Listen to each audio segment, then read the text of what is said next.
son poste, de sa fonction de président du PDC-RDA, je pense bien que, pour moi, c'est un coup important pour le PDC-RDA. C'est-à-dire?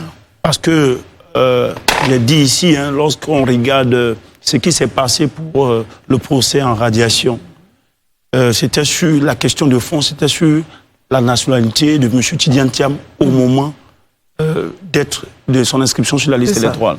Donc, la même question va se poser. Quelle est sa nationalité au moment de son élection à la présidence du PDC-RDA? Quelle nationalité, c'est-à-dire? Quelle nationalité avait Tidiane Thiam au moment de sa prise? Parce que en fait, c'est ça le débat de fond. C'est pourquoi certains, comme Mme Valérie Yapo, sont partis en procès. Tout à fait. Je ne veux pas rentrer dans les détails, dans les détails. Donc, la question va se poser.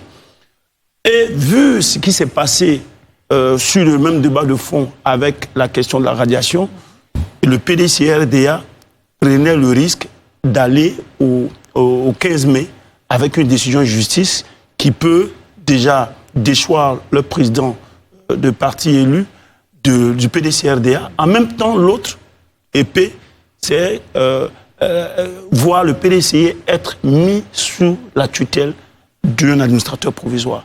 Et ça, ce coup-là, lorsque Tidiane Thiam démissionne, la question de fond est évacuée au niveau de son parti. Puisque aujourd'hui, les tests disent, l'article 40, qui dit qu'en cas d'absence ou d'empêchement du président ou de décès ou quoi, ce vide est assuré, est constaté et automatiquement le président, le vice-président le plus âgé prend le pouvoir. Donc M. Koumoubio est dans ce droit qu'il prenne une décision 2 secondes après son intérim qui débute, il est dans son droit. De prendre un décret. Oui. Okay. Et puis, par intérim, il est le président du PDC-RDA. Donc, lorsqu'il convoque, par exemple, la Constitution, la loi numéro 93, les statuts du PDC-RDA, la résolution numéro 01 de 2013, et puis cette résolution spéciale du 3 juin 2013, pris au 12e congrès, il crée comme il peut tous les instruments, tous les outils qui pensent normaux.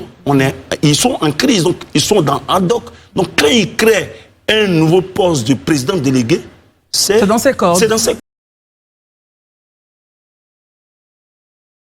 Je trouve que d'abord, ça a été très sage que le Tidiane Thiam montre finalement qu'il n'est pas forcément porté sur la question de... C'est pas sa personne. C'est pas sa personne. Il veut sauver son parti. Ça, cette démarche-là, moi, il faut qu'on le note.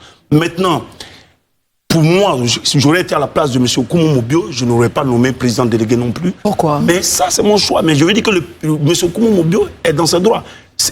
Un président, aujourd'hui, l'objectif de M. Tidiane Thiam, il a dit, c'est être candidat, aller à l'élection présidentielle. Donc, il y a 2 batailles qui existent. Mais j'imagine aussi que M. Koumoubio, monsieur a géré plus ou moins le PDC-RDA à sa rénovation depuis le décès, depuis le congrès de 2023. D'évacuer jusqu'à ce qu'un nouveau congrès électif vienne nommer élire un nouveau président et qui va poursuivre. Donc pour moi, en tout cas, M. Tidiane Thiam et le PDC-RDA ont su retomber sur le pied. Très bien, merci beaucoup Herman. Élisée, selon vous, votre analyse déjà sur la démission, et puis quel regard stratégique